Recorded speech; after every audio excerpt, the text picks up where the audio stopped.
जमी हुई निराशा।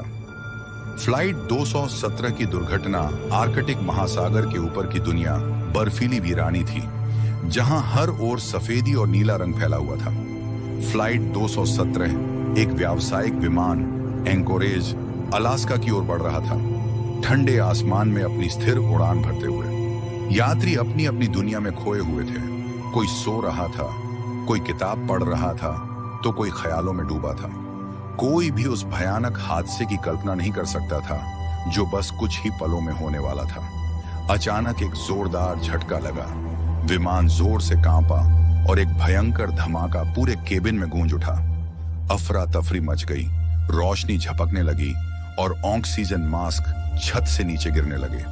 कैप्टन जेम्स कार्टर की आवाज इंटरकॉम में सुनाई दी, जो अब घबराहट से भरी हुई थी।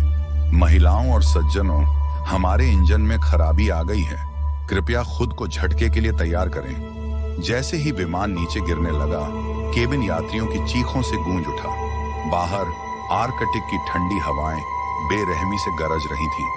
नीचे महासागर बर्फ की एक निर्जीव चादर की तरह फैला हुआ था, जहां जीवन के कोई संकेत नहीं थे।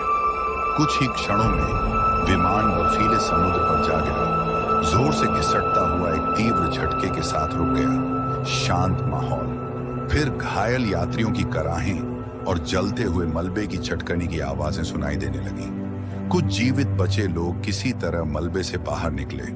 उनकी सांसें ठंडी हवा में धुंध बनकर निकल रही थीं। उनमें से एक थी एमिली, एक युवा लड़की जो अपने जीवन की नई शुरुआत करने के लिए सफर कर रही थी। उसके जमे हुए हाथों में उसके परिवार की एक पुरानी फटी हुई तस्वीर थी। उसकी उंगलियां सुन्न पड़ चुकी थीं और दिल तेजी से धड़क रहा था। बचे हुए लोग एक दूसरे के करीब आ गए, ठंड से कांपते हुए। उनके नीचे की बर्फ गहरी दरारें छोड़ रही थी, जैसे किसी भी पल टूट जाएगी। समय धीमी गति से बीतने लगा। मिनट घंटे बने और घंटे सदियों की तरह महसूस होने लगे। धीरे धीरे ठंड ने एक एक कर सभी को अपनी चपेट में ले लिया। सबसे पहले वह बुजुर्ग व्यक्ति जिसने एक रोते हुए बच्चे को दिलासा देने की कोशिश की थी। फिर वह युवा जोड़ा जो आखिरी सांस तक एक दूसरे से प्यार भरी बातें करता रहा, जब तक कि उनकी आवाजें हवा में खो नहीं गईं। एमिली ने खुद को होश में रखने की पूरी कोशिश की, लेकिन ठंड और थकान उसके शरीर को जकड़ने लगी।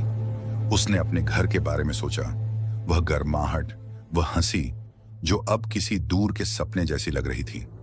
उसकी आंखें भारी होने लगीं और उसे एहसास हुआ कि वह ज्यादा देर तक जीवित नहीं रह पाएगी।